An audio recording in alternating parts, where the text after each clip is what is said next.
కేయూరాణి నభూషయంతి పురుషం హారాన చంద్రోజ్వలా న స్నానం న విలేపనం న కుసుమం నాలంకృత మూర్ధజా వాణ్యేకా సమలంకరోతి పురుషం యా సంస్కృతా ధార్యతే క్షీయంతే కిల భూషణాని సతతం వాగ్భూషణం భూషణం. హలో, నమస్కార. నేను ఒక చిన్న తప్పిదము, నా వాయిస్ మీకు సరిగ్గా వినిపించలేదని నేను కొన్ని రికార్డ్స్ చూసిన తర్వాత నాకు అర్థమైంది. క్షమ్యత. మనము ఇన్నాళ్ళు మనం ఏం నేర్చుకున్నాము అన్నది అకారాంత పుంలింగము, ఆకారాంత స్త్రీలింగము. మనం క్వశ్చన్ స్త్రీలింగంలో క్వశ్చన్ కూడా మనము నేర్చుకోవడం జరిగింది. రామహ తీసుకున్నాము, అట్లాగే ఇందులో ఒక మహిళ అన్నది తీసుకున్నాము, సా చేసాము, సహా చేసాము, కహా చేసాము, కా చేసాము. ఇప్పుడు అవి ఒక్కసారి చూసుకుందాం, 7 కేసెస్ చూద్దాము. ఇప్పుడు సహా తీసుకుందాం. సహా అతడు, తం అతన్ని, తేన అతనితో అతని చేత, తస్మై అతని కొరకు అతనికి, తస్మాత్ అతని నుండి అతని కంటే, తస్య అతని యొక్క, తస్మిన్ అతని యందు వాని యందు. అట్లాగే సహ మళ్ళీ ఒక్కసారి అనుకుందామా. సహ అతడు,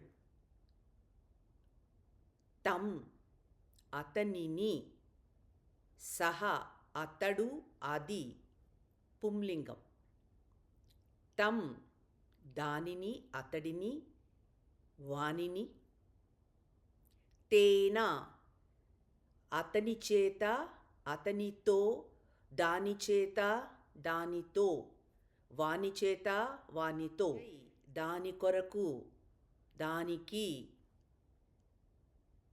వాని కొరకు వానికి, అతని కొరకు అతనికి, తస్మాత్ అతని నుండి అతని కంటే, దాని నుండి దానికంటే, వాని నుండి వానికంటే, తస్య అతని యొక్క, అతనిది అతని యొక్క, దాని యొక్క వాని యొక్క, తస్య,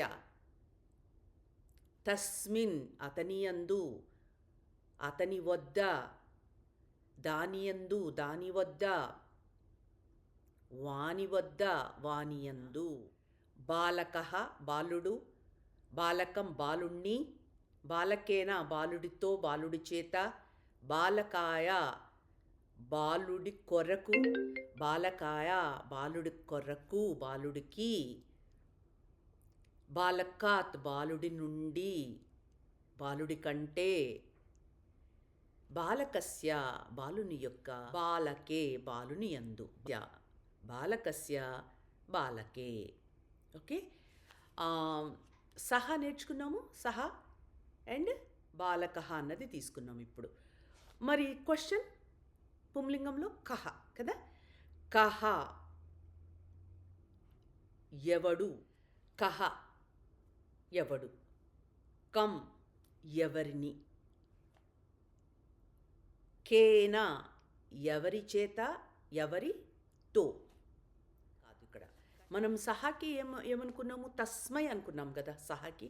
అట్లాగే కస్మై ఎవరి కొరకు, కస్మై ఎవరి కొరకు, కస్మాత్ ఎవరి నుండి ఎవరి కంటే, కస్మాత్, కస్య ఎవరి యొక్క, దేని యొక్క పుంలింగం, కస్మిన్ దేని అందు, ఎవని అందు. మనకి ఈ 7 కేసెస్ పుంలింగంలో ఎలా ఉన్నాయో నపుంసకలింగంలో కూడా అలాగే ఉంటాయని చెప్పాను. ఓకే, మనం ఇప్పుడు నపుంసకలింగం చెప్పుకుందాం. మనము రామః శబ్దంలో ఎలా అయితే ఉందో అలాగే బాలకః శబ్దంలో ఎలా ఉందో అలాగే ఉంటుంది. బాలకః బాలుడు అన్నాం అక్కడ. ఇక్కడ వాహనం అన్నాం అనుకోండి, వాహనము.